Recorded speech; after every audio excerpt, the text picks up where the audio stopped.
Salut à tous, bienvenue sur la Tech Friend Touch. Aujourd'hui, on plonge dans le futur avec les lunettes intelligentes Meta, fruit de la collaboration avec Ray-Ban et Oakley. On va voir ce qu'elles permettent concrètement, comment elles se distinguent et aussi ce que Meta prépare pour la prochaine étape. Avant de détailler les modèles actuels, un mot sur l'avenir. Lors de la conférence Connect, Meta a dévoilé les Ray-Ban Meta Display, les lunettes qui intègrent cette fois un micro-affichage directement dans les verres grâce à une technologie appelée WaveGuide. Cela permet de lire une notification, suivre un itinéraire GPS ou afficher une traduction en direct sans jamais sortir son téléphone. Et pour les contrôler, Meta a aussi présenté le Neural Band, un bracelet qui lit les signaux électriques des muscles de la main et qui permet de commander les lunettes par de simples mouvements de doigts. Le pack lunettes et bracelets sortira à environ $800 aux États-Unis, avec une autonomie d'environ 6 heures pour les lunettes et 18 heures pour le bracelet. On y reviendra en conclusion car cela change la donne. Concentrons-nous sur les modèles disponibles aujourd'hui. Chez Ray-Ban, la deuxième génération se décline en 3 formes: Wayfarer, Headliner et Skyler. Toutes 3 partagent la même base technologique. Elles intègrent une caméra ultra grand angle de 12 millions de pixels, un enregistrement vidéo jusqu'en 3K Ultra HD, 5 micros, des haut-parleurs à oreille ouverte et 32 Go de mémoire interne. La batterie offre environ 8 heures d'usage et l'étui de charge permet de prolonger l'autonomie jusqu'à 48 heures, ce qui est extrêmement pratique. Un point essentiel concerne la durée d'enregistrement vidéo. Sur les lunettes Ray-Ban Meta, chaque clip dure par défaut 3 minutes. Si vous préférez des séquences plus courtes, vous pouvez réduire cette durée dans l'application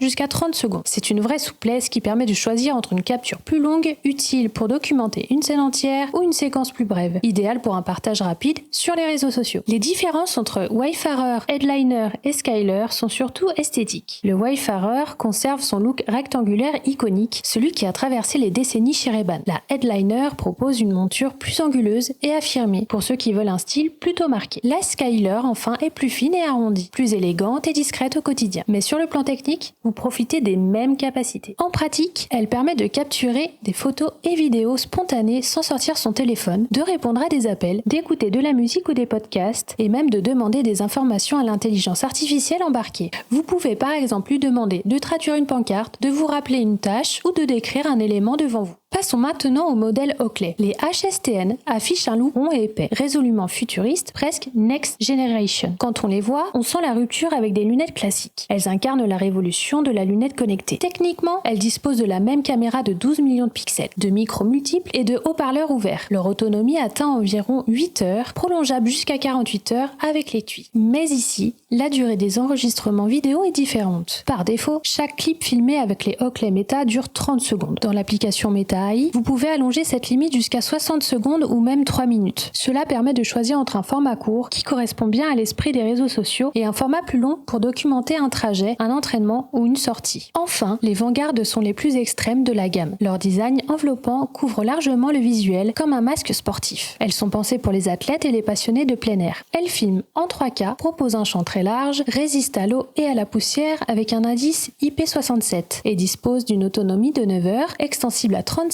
heures grâce à l'étui. Leurs haut-parleurs sont renforcés pour rester audibles même en mouvement rapide, par exemple à vélo, et elles se connectent aux applications sportives comme Garmin et Strava, ce qui en fait de véritables outils d'entraînement connectés. Là encore, les vidéos sont limitées à 30 secondes par défaut, mais réglables jusqu'à 3 minutes dans l'application. Bon, à quoi servent ces lunettes au quotidien? Imaginez filmer une scène sans avoir à sortir votre smartphone, lancer une chanson ou répondre à un appel simplement par la voix, recevoir une traduction instantanée d'un panneau ou demander à l'IA d'identifier ce que vous regardez. Les lunettes deviennent une extension de votre quotidien numérique, mais sans écran à tenir, sans écouteurs à enfoncer, sans gestes intrusifs. Elles se font oublier tout en restant disponibles. Mais il y a bien sûr des limites. La stabilisation reste limitée par rapport à une caméra dédiée, la qualité en basse lumière décline et l'autonomie chute si l'on enchaîne la vidéo et l'IA en permanence. Et la question sur la vie privée est incontournable. Meta a prévu une diode qui s'allume pendant les captures, mais chacun doit rester conscient de filmer dans le respect des autres. Comparons maintenant à la concurrence. Les Bose Frame ou les Amazon Echo Frame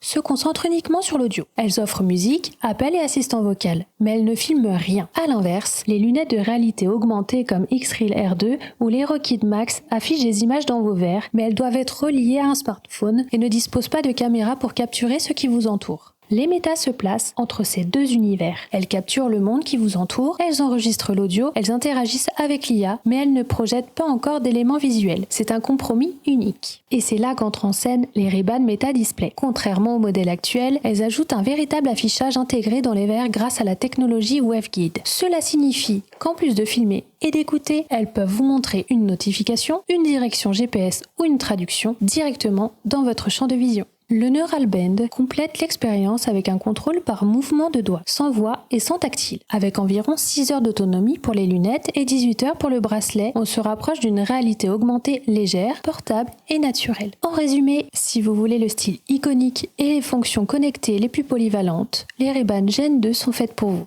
Si vous voulez plutôt un look futuriste et une polyvalence sport urbain, les HSTN sont idéales. Si vous cherchez la performance extrême et l'intégration sportive, les Vanguard sont imbattables. Et si vous rêvez déjà de voir vos notifications dans vos verres, attendez les Meta Display. Elles marquent le véritable passage de la capture à l'affichage intégré. Voilà où nous en sommes, la capture du monde, l'interaction vocale et auditive, et bientôt l'affichage direct. Meta avance à grands pas et ses lunettes montrent que le futur se porte déjà sur le nez. Dites-moi en commentaire si vous avez déjà eu des lunettes connectées, quels sont votre avis sur celles-ci, ou alors si vous pensez en acquérir et du coup laquelle vous allez choisir. Merci à vous pour avoir regardé la vidéo jusqu'ici, je vous dis à très vite pour de prochains tests et actus sur la tech. Salut!